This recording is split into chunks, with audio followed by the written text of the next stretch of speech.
Hello everyone, আশা করি সবাই ভালো আছেন এবং ভৌতিক ঘটনার 1 নম্বর এপিসোডে আপনাদের স্বাগত। ছোটবেলা থেকে আমরা বিভিন্ন মানুষের মুখ থেকে তাদের জীবনের ঘটে যাওয়া সত্যি ভূতের ঘটনা শুনে থাকি। এই ঘটনাটি বেশ ভয়ের, যে ঘটনাটা সকলের ভালো লাগতে পারে সেই ঘটনাটি আমরা বলি। এই ঘটনাটি একটি ডাক্তারের সাথে ঘটে যাওয়া একটি সত্যি ভূতের ঘটনা এবং এটি হাসপাতালে ঘটে যাওয়া একটি ঘটনা। এই ঘটনাটি বলেছেন একটি ডাক্তার।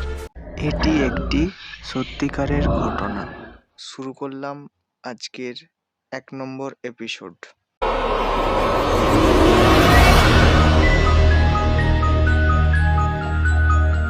যিনি আমাদের এই ঘটনাটি পাঠিয়েছেন তিনি তার নাম এবং পরিচয় জানাতে চান না, তাই আমরা তার পরিচয় গোপন রেখেই শুরু করলাম। ঘটনাটি প্রায় 8 থেকে 9 বছর আগের ঘটনা। যেদিন ঘটনাটি ঘটেছিল সেদিন তার ছিল নাইট ডিউটি। সদ্য নতুন ডাক্তার প্র্যাকটিসে রয়েছেন বেশিরভাগ সময়। হসপিটালের পাশেই তিনি একটি মেসে থাকতেন। তো সেদিন হসপিটালে পেশেন্টের চাপ তেমন ছিল না, তাই তিনি নার্সদের বললেন যে তিনি বাড়িতেই থাকছেন, যদি কোনো এমার্জেন্সি পেশেন্ট আসে তাহলে তোমরা আমাকে কল দেবে, চলে আসব। যেহেতু হোস্টেলটি ছিল হসপিটালের একদম কাছেই ও সেই হোস্টেলে যাবার যে সহজ রাস্তা ছিল সেটি ছিল 2nd ফ্লোরে উঠে লম্বা কিছুটা হেঁটে গিয়ে সিঁড়ি দিয়ে নামলেই ওর হোস্টেল ছিল। তিনি বারান্দা দিয়ে হাঁটতে শুরু করলেন এবং তিনি হেঁটে হেঁটে যাচ্ছেন। একদম ফাঁকা ছিল বারান্দা, কোনো পেশেন্ট নেই। তিনি একা হাঁটছেন। হাঁটতে হাঁটতে হঠাৎ করে দেখতে পেলেন একজন লোক, সে লুঙ্গি পরে হাঁটুর মধ্যে মুখ গুজে কান্নাকাটি করছে এবং তার পায়ের আওয়াজ শুনে হঠাৎ করে ডাক্তারবাবুর দিকে তাকিয়েছেন। ডাক্তারবাবু তাকে দেখে বললেন, কি হলো, এইখানে বসে আছেন? লোকটা উত্তরে ডাক্তারবাবুকে বললেন, ডাক্তারবাবু, আমার একজন পেশেন্টকে বাঁচাতে হবে। আমি অনেকক্ষণ আগে এসেছি, হসপিটাল থেকে বলেছে কোনো ডাক্তার নেই, আপনি দয়া করে বাঁচান। তো এই কথাটি শুনে ডাক্তারবাবুর বেশ মনে খটকা লাগলো। তার কারণ হলো যেহেতু তার নাইট ডিউটি এবং হসপিটাল থেকে তাকে কোনো কিছু জানানো হলো না যে কোনো পেশেন্ট এসেছে। তো তিনি বললেন, চলো গিয়ে দেখি কোথায়। সেই লোকটি বলে উঠলেন, আমাকে ফলো করুন। বলে সেই লোকটি বারান্দা দিয়ে সোজা হাঁটতে থাকে। ডাক্তারবাবুও তার পেছন পেছন যেতে থাকে। কিছুটা যাওয়ার পর ডান দিকে আইসিইউ এর দরজা খুলে দিয়ে বললেন যে ডাক্তারবাবু ভিতরে ঢুকে যান। ডাক্তারবাবু ভিতরে ঢুকে গেলেন। তিনি যা দেখলেন, কেবিনের মধ্যে একটি বডি শুয়ে আছে, তার মাথা থেকে পা পর্যন্ত সাদা চাদরে ঢাকা এবং তার পাশে একজন বোরখা পরে একটি মহিলা বসে আছেন ও মেঝেতে 2টি ছোট্ট বাচ্চা খেলছে। তো ডাক্তারবাবু বলছেন, আপনারা কি করছেন এইখানে? রোগীর কি হয়েছে দেখি, সরুন। তখন মহিলা কাঁদতে কাঁদতে ডাক্তারকে বললেন যে ডাক্তারবাবু, এই রোগীটি 2 ঘন্টা আগে মারা গেছে। তখন এনাকে অবজারভেশনে রাখা হয়েছে, আর কিছুক্ষণ বাদে হসপিটাল থেকে ছেড়ে দেওয়া হবে। ডাক্তারবাবু বলেন, তিনি রোগীর মুখ থেকে চাদর সরিয়ে যা দেখলেন তাতে তার পায়ের নিচ থেকে মাটি সরে গেল। যেই লোকটা এতক্ষণ তাকে বাইরে বারান্দায় ফলো করাতে করাতে নিয়ে এলেন, এটা তো সেই লোকটা। তিনি কিছুক্ষণের জন্য বাকরুদ্ধ হয়ে গেলেন।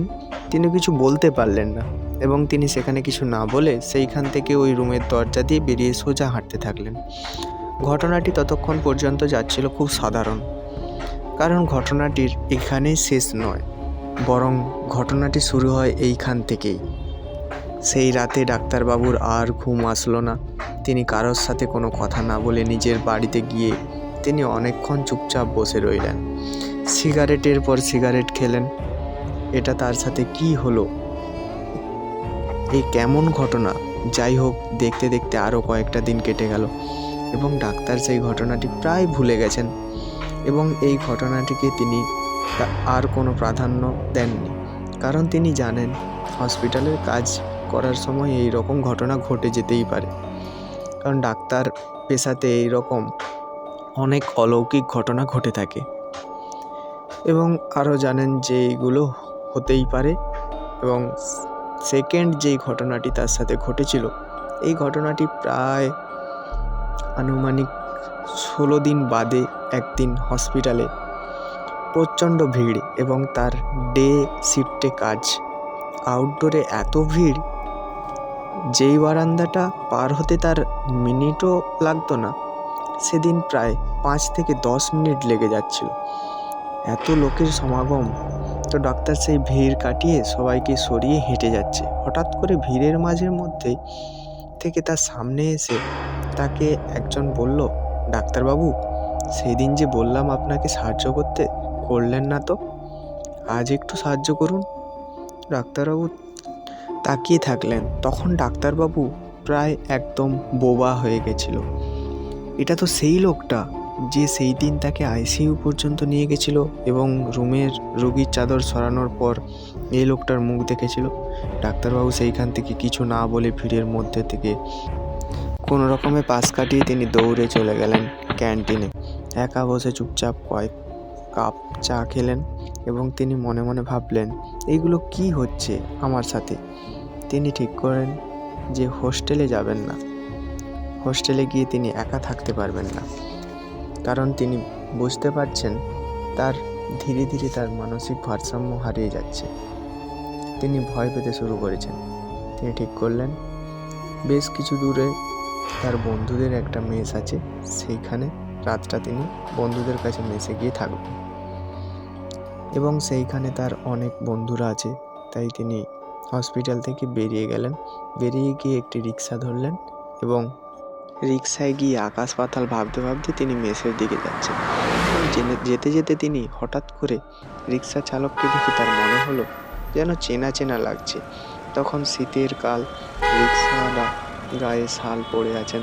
রিক্সা থেকে নেমে ডাক্তারবাবু 20 টাকার নোট দিল এবং সেই মুহূর্তে রিক্সাওয়ালা আর শরীর থেকে শাল সরিয়ে ডাক্তারবাবুকে বললেন, ডাক্তারবাবু, এবার আপনাকে এটা করতেই হবে, 2 বার ফিরিয়ে দিয়েছেন।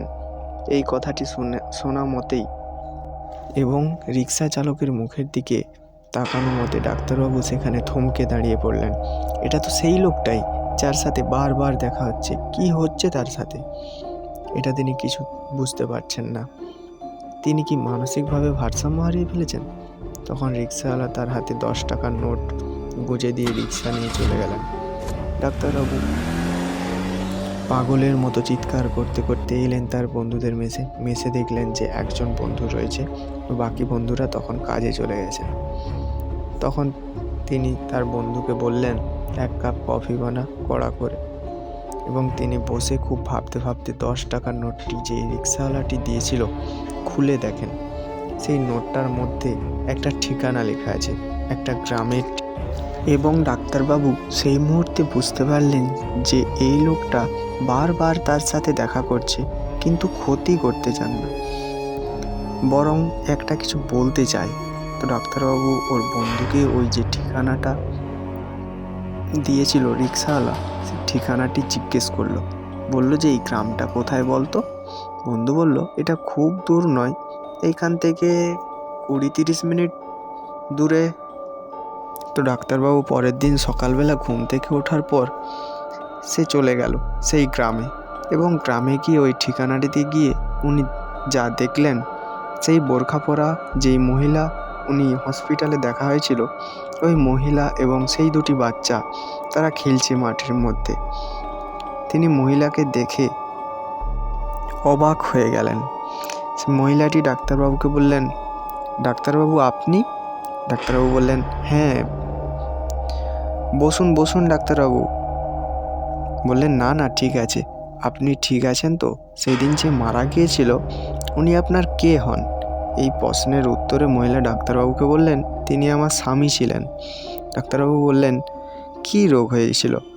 তার উত্তরে মহিলাটি বললেন, তিনি প্রচুর মদ খেতেন এবং হার্ট অ্যাটাক হয়ে যান। হসপিটালে নিয়ে যাওয়ার পর বেশ কিছুক্ষণ দেখায় ডাক্তাররা জানিয়ে দিয়েছিলেন যে তাকে আর বাঁচানো যাবে না, তিনি মারা গেছেন। ডাক্তারবাবু মহিলাকে জিজ্ঞেস করলেন যে তার স্বামী কী কাজ করতেন। মহিলা বলল যে আমার স্বামী রিক্সা চালাতেন। সেটি শুনে ডাক্তারবাবু বললেন, কিছু না। সেটি শুনে ডাক্তারবাবু অবাক হলেন। তো মহিলাটি ডাক্তারবাবুকে তার কথা বলতে লাগলেন যে তার স্বামী ছেড়ে চলে গেছেন, তিনি তার যে এত কষ্ট, তিনি তার বাচ্চাদেরকে কি খাওয়াবেন এবং অন্য দিনগুলি কিভাবে কাটাবেন, তিনি কিছু ভেবে উঠতে পারছেন না। তিনি কি মন্তব্য করবেন পরের দিনগুলোতে? সেই জায়গায় ডাক্তারবাবু বললেন যে ঠিক আছে, আমি দেখছি, আমি পরে একদিন আসবো বলে ডাক্তারবাবু চলে আসেন। এবার ডাক্তারবাবু বুঝলেন বারবার কেন লোকটা ওর সাথে দেখা করতে চাইছেন এবং কিসের সাহায্যের কথা বলছিলেন। তারপর থেকে আজ অবধি প্রত্যেক মাসে তাদেরকে 5,000 টাকা করে পাঠান সেই পরিবারটিকে ডাক্তারবাবু। সেই পরিবারে যে মহিলা, তিনি রাঁধুনির কাজ করতেন। ডাক্তারবাবুকে এখন বলেন যে কেন আপনি পয়সা দেন, আর দিতে হবে না। ডাক্তারবাবু তাও ওদেরকে 5,000 টাকা করে আজও দেন এবং ডাক্তারবাবু নিজে বলেছেন যে এই 5,000 টাকাটা ওনার কোথা থেকে যে আসে, এবং ডাক্তারবাবু নিজে বলেছেন যে এই 5,000 টাকাটা ওনার কোথা থেকে যেন এসে যায়। এই টাকাটা ওনার নিজে থেকে পকেট থেকে যায় না, কোথা থেকে এসে যায়, এবং তিনি কারোর সাথে এই কথাটি বলেননি এবং তিনি সেই পরিবারের কেউ কোনো দিন জানাননি যে এই ঘটনাটি কতটা সত্যি, কতটা মিথ্যা, সেটি আমি জানি না। তো এই ছিল আমাদের প্রথম এপিসোডের ডাক্তারবাবুর এই ঘটনা। আমি এই ঘটনাটির মধ্যে মানবিক জায়গা পেয়েছি যে আশ্চর্য কিছু অনুভূতি এই জিনিসগুলো বেঁচে থাকে। একজন মানুষ মারা যাবার পর তার মধ্যে সেই ভাবনাটা থাকে যে আমি আমার সন্তানদেরকে কী খাওয়াবো। একজন বাবা তার সন্তানদেরকে কিছু একটা করতে হবে, তিনি কিন্তু মারা যাবার পরেও তার কর্তব্য পালন করেছেন। এই রকম একটা বিষয়। তো এই গল্পটা খুবই অদ্ভুত। গল্পটা ভৌতিক জিনিসের পাশাপাশি একটা বেশ মজা আছে। একটা বাবা তার ছেলে মেয়ের জন্য যে ভালোবাসা দেখিয়েছেন। তো যাই হোক, গল্পটি কেমন লাগলো আপনারা জানাবেন। তার পাশাপাশি আপনারাও আমাদের গল্প পাঠাতে পারেন। তার জন্য আপনারা আমাদেরকে ইমেল করতেও পারেন। আমাদের অফিসিয়াল ইমেল আইডি ভৌতিক ঘটনা 37@gmail.com, এবং আমাদের হোয়াটসঅ্যাপ চ্যানেলেও আপনারা জয়েন করতে পারেন। সেখানে আগামী দিনের নতুন এপিসোড সম্পর্কেও কিছু আপডেট আপনারা পেয়ে যাবেন, এবং আমাদের টেলিগ্রাম চ্যানেলেরও লিঙ্ক দেওয়া রয়েছে ডেসক্রিপশানে। আপনারা সেখানেও গিয়ে গল্প পাঠাতে পারেন, লিখে হোক বা ছবি তুলে হোক।